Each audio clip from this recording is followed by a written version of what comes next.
11 de la mañana con 29 minutos y estamos de vuelta en su programa Contacto Directo. Y a esta hora lo ofrecido, vamos a tener el gusto de conversar con el doctor José Luis Tapia Rocha, economista, sobre el tema de la presidenta Dina Boluarte, que anunció el aumento del sueldo mínimo en su discurso de fiestas patrias.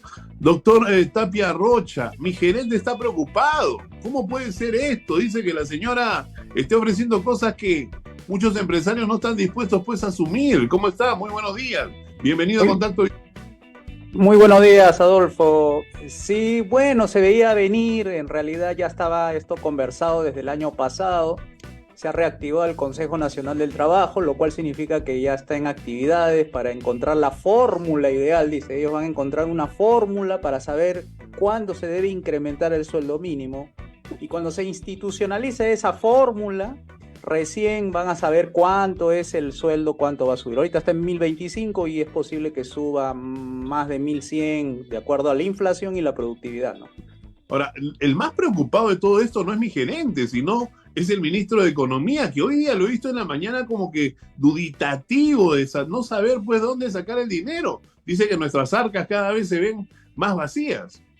Efectivamente, Adolfo. Lo que pasa es que en agosto recién se va a saber cuánto es el porcentaje de recesión, o sea, se va a confirmar a partir de agosto, es decir, en estos días se debe saber cuánto es el PBI. Y una vez que se confirme, yo creo que la cabeza del ministro va a empezar a peligrar, porque él en enero de este año, con su programa Compunche Perú, él aseguró que ese programa iba a asegurar dos cosas: sacar a muchas personas de la pobreza, y dos, iba a reactivar de la economía. Esta última es la que todas las cifras parecen apuntar que no va a poder lograrlo, y ya pasó medio año desde ese programa y todo aparentemente está las cifras en contra del ministro. Entonces yo creo que habría que él pensar seguramente en presentar su carta de renuncia, ¿no? Y él mismo lo acaba de confirmar, porque en esta entrevista de esta mañana él ha dicho que el poder adquisitivo de las personas ha disminuido. Entonces, ¿dónde está pues el resultado del programa?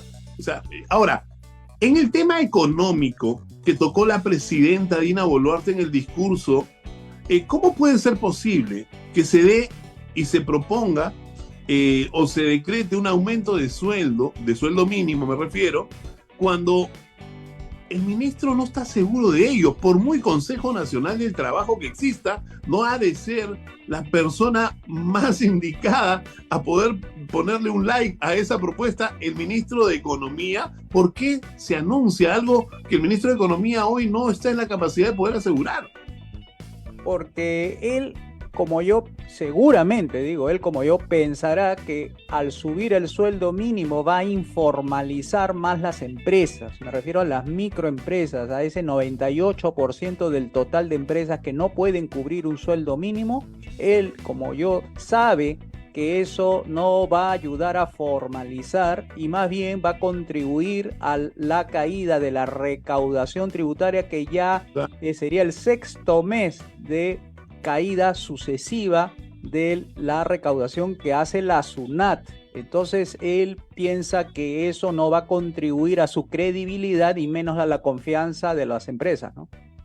Ahora, ¿cuál sería, doctor Tapia Rocha, la solución a esto? O sea, ¿se puede dar un aumento del sueldo mínimo y poder pensar de que el Estado va a seguir recaudando? O sea, no le encuentro lógica. Es que la solución, Adolfo, no pasa por aumentar el sueldo mínimo, sino aumentar la productividad de los trabajadores. Y eso requiere de inversión, y mucha inversión privada, que eso es a la vez que aumente la confianza de los empresarios en este tipo de economía que lleva la presidenta de izquierda, Dina Boluarte. Ahora, dentro de las grandes carencias que hubo en este discurso, ¿no? Fue el tema económico referente a la minería. El Perú, tiene un gran ingreso por minería, y sobre esto no se habló nada. No justamente se le dio estabilidad al tema minero. ¿Cómo vamos a quedar con ese aspecto excluido de su discurso de la presidenta? Porque la presidenta está mal asesorada. Ella debería haber tenido unos buenos asesores que le hubieran dicho lo siguiente. En primer lugar, la gente está preocupada porque no llega a fin de mes. Eso es la prioridad que debió haberle dado a su mensaje, diciendo que la gente lo que le hace falta es tener buenos ingresos. Eso sería en primer lugar. En segundo lugar, el tema de la seguridad, que sí lo mencionó y ahí no está mal.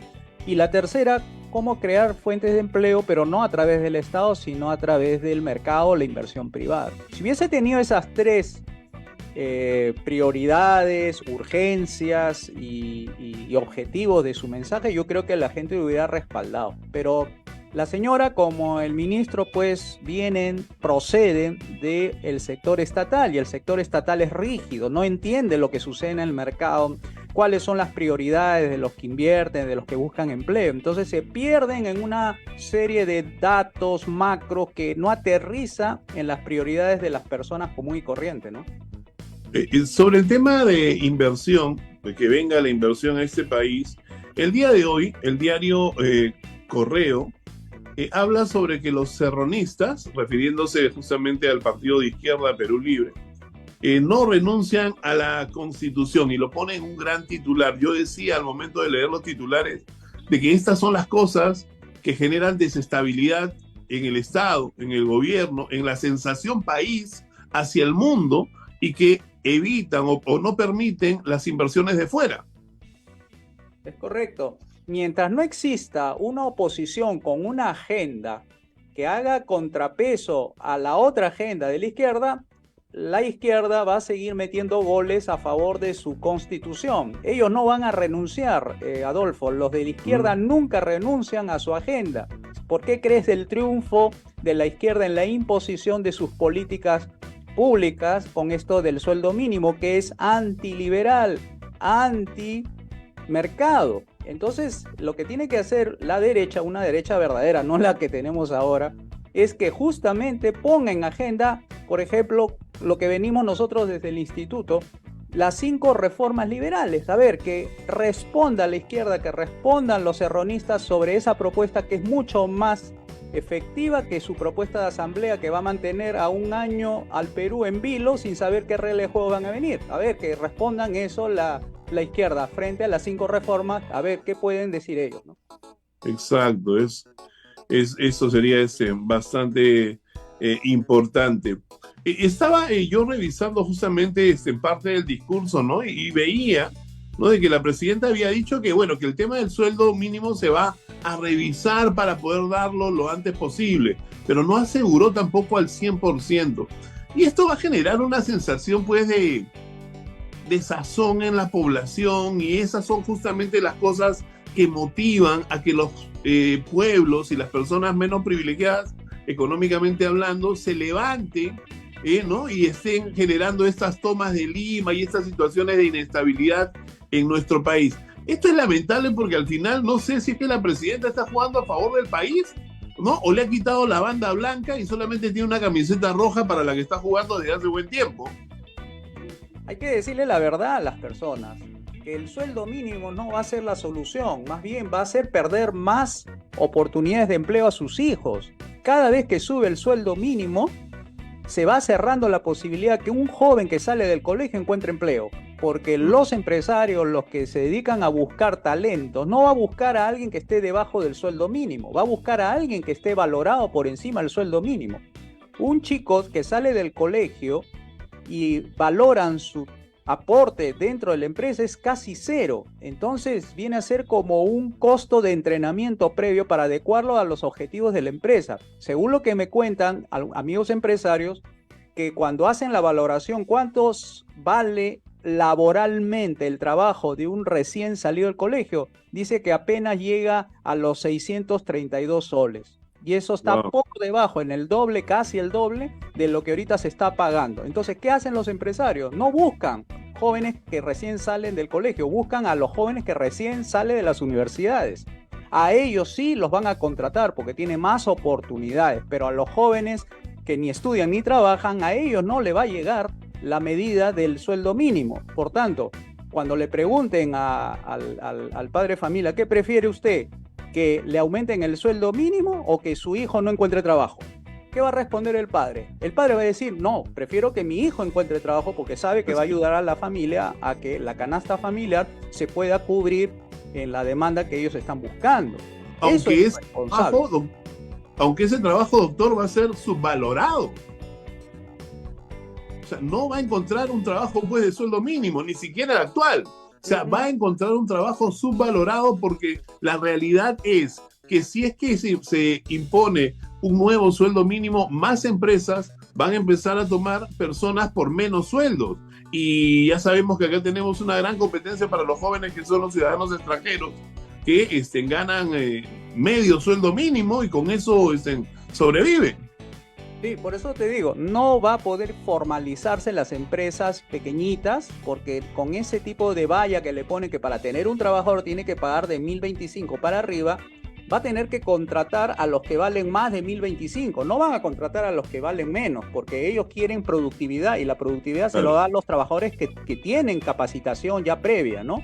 Y me preocupan los jóvenes que salen de los colegios y piensan que con lo que han aprendido van a poder conseguir empleo. Ellos van a ser los principales perjudicados de la medida del sueldo mínimo. En Suiza, cuando le preguntaron a los que iban a votar por un seguro del desempleo, algo parecido a lo del sueldo mínimo, los suizos votaron en contra porque le dijeron los partidos políticos que si aprobaban, sus hijos se iban a quedar sin empleo. Entonces el padre de familia dijo, entre ganar algo y no tener nada, mi hijo prefirieron que su hijo encontrara empleo. Entonces votaron en contra de establecer un seguro de desempleo. Entonces eso mismo va a ocurrir si votan a favor del sueldo mínimo, van a desemplear a más juventud y eso es lo que hay que impedir. Por eso digo, ¿cuál es la solución? Es la productividad. Elevar la productividad de los actuales trabajadores, no por decreto, sino porque los empresarios sean los que destinen esos recursos para aumentar justamente los sueldos de aquellos que lo necesitan y que demuestren ser productivos, que un gobierno que para levantar el sueldo mínimo, ¿sabes lo que hace Adolfo? Promedia. ¿Sabes lo que es promedio?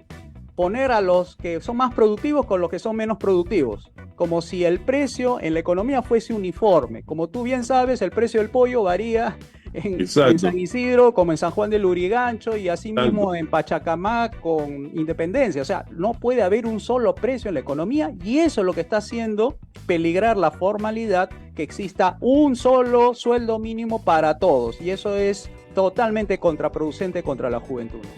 Doctor, de parte de este gobierno de la presidenta Boluarte, ¿usted ha visto algún gesto o interés de ponerse de la mano de los empresarios para poder trabajar en conjunto en medidas que sean realmente de reactivación económica?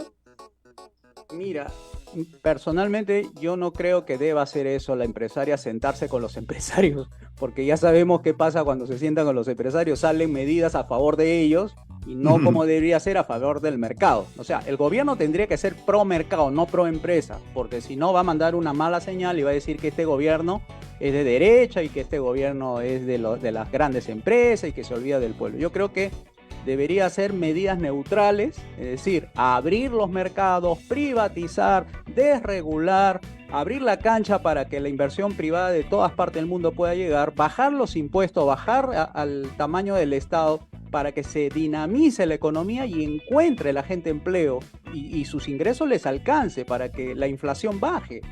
Pero las medidas que están dando son medidas más burocráticas, más procedimentales, administrativas, pero no lanza shock productivo, o sea, que la gente diga, se ve que el gobierno está preocupado por todos, no por las empresas. Por eso que es preferible que una presidente no se siente con empresas ni tampoco con trabajadores, porque las sindicales también son totalmente contraproducentes. Claro. Entonces tiene que ser un gobierno para todos, ¿no? Un gobierno de todos, para que todos puedan ver que este gobierno no está gobernando para una minoría, sino para todos, ¿no? ¿Y estas medidas, doctor, van a fomentar la formalización de empresas, de pequeñas empresas? Si ponen por el sueldo mínimo, no. Definitivamente, ahorita está en 85% de informalidad laboral, o sea, 8 de cada 10 solamente están en la calle y sin ningún tipo de derecho laboral y solamente 2 de cada 10 son los privilegiados que tienen su planilla, ¿no? Increíble, realmente preocupante. Doctor, en el caso suyo, ¿podría darle algún consejo, recomendación a las personas de casa, ¿no? Las personas de a pie que hoy están en su frente a su televisor y que escuchan con preocupación que esta situación no se va a dar y que podría ser contraproducente incluso el que se dé un sueldo mínimo mayor al que hoy tenemos? Sí, lo primero que tenemos que decirle a las personas que si hay una elevación del sueldo mínimo, va a salir perjudicando a la juventud. Y puede ser que uno de sus hijos no encuentre empleo. Entonces usted rechace, usted llame a la radio, diga que no le gusta esa medida, que no es apropiado, va a desemplear a mucha juventud, etc. La segunda es, si no encuentra en la formalidad algún tipo de empleo, que busque la forma de tener ingresos por la vía informal. No puede estar sin hacer nada, esperando que el gobierno le dé algo, o subsidios, eso, porque eso se acaba. Tarde o temprano el gobierno va a tener que hacer ajustes en la recaudación porque está cayendo y no va a poder recuperarlo en el corto plazo.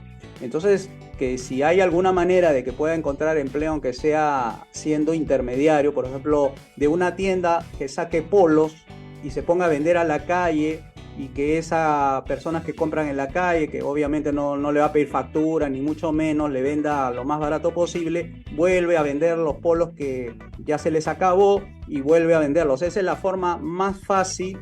Solamente el talento lo único que tiene es convencer a las personas en la calle que le compren el polo, que hay muchos polos ahí que las tiendas tienen y no saben qué hacer con los polos dentro de la tienda, que aproveche la vía pública y se ponga a vender. Es lo mejor en estos momentos, ¿no? El emprendimiento va a ser una solución y una ayuda para todas las familias peruanas. Doctor José Luis Tapia Rocha, muchísimas gracias. Siempre un gusto conversar con usted. Hasta la próxima. Muchas gracias, Adolfo. Nos vemos pronto. Gracias. El doctor José Luis Tapia Rocha ha estado con nosotros, él es economista, y hemos conversado sobre el anuncio del aumento del sueldo mínimo en el discurso de la presidenta Dina Boluarte, lo que estamos viendo, según las recomendaciones del profesional y el especialista en economía, no sería muy perjudicial para los jóvenes de nuestro país. Vamos a ir a una